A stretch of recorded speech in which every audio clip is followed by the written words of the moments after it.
What's going on, guys? T-Hugs here. I hope you've all been enjoying the extended time we have gotten with the test server. I know I have.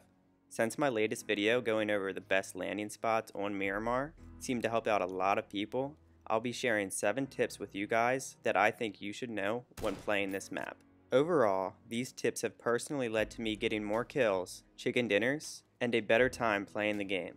With that being said, let me get started with the first 2 tips. The first 2 tips are going to go over vaulting spots at both Pecado and La Hacienda. Both of these spots are very popular to land at. That's why I decided to go over them first. The stadium at Pecado always has a lot of people landing there, but not many people know you can get on top of the roof. If I ever land here and get up in this spot, I can look over the whole city and kill anyone that's below me. It's also very entertaining watching people try to find where you are. You can also do the same jump at the stadium in El Pozo.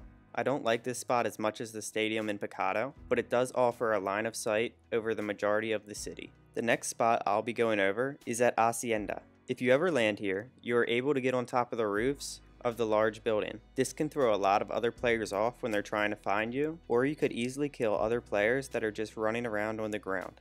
Either way, this is an awesome spot to know about. The next tip is one of my favorite spots to land at. This underground mine shaft is awesome to explore and can offer some pretty good loot. I'm not going to show you too much of this place because exploring it yourself would be 10 times better. The next thing I'll be going over is my favorite buildings to loot.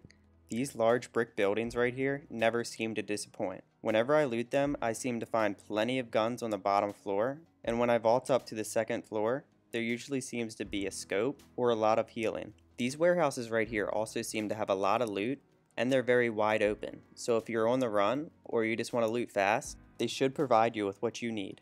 My next tip is going to cover finding action. It's well known that mid-game on this map can be very boring, since it can be very hard to find other players. What I do to find other players is stick to the main roads.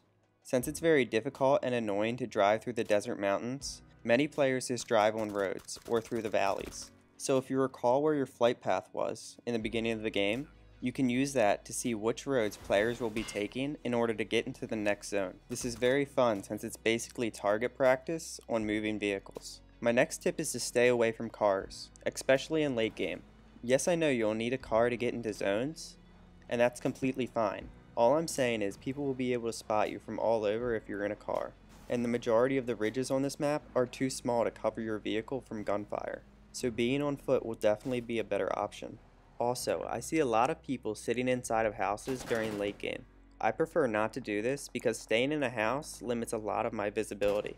If I'm up on a mountain or on a ridge, I can move around looking in all directions for other players. Also, it's going to be much harder for another player to sneak up on me or just kill me with a well-placed grenade. So that's why you'll find me always trying to put myself in a position where I'll have the most visibility over other players.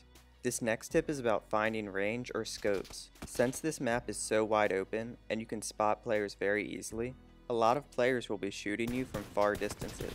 This is why having a 4x scope or an 8x scope can mean the difference for you winning a game.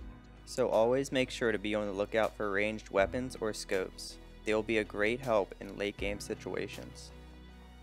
Well guys, if you found this video helpful, don't forget to drop a thumbs up. And if you want to see more videos like this in the future, don't forget to subscribe. I hope these tips help you out when playing the new map. As always, thanks for watching, and I'll catch you guys in the next video.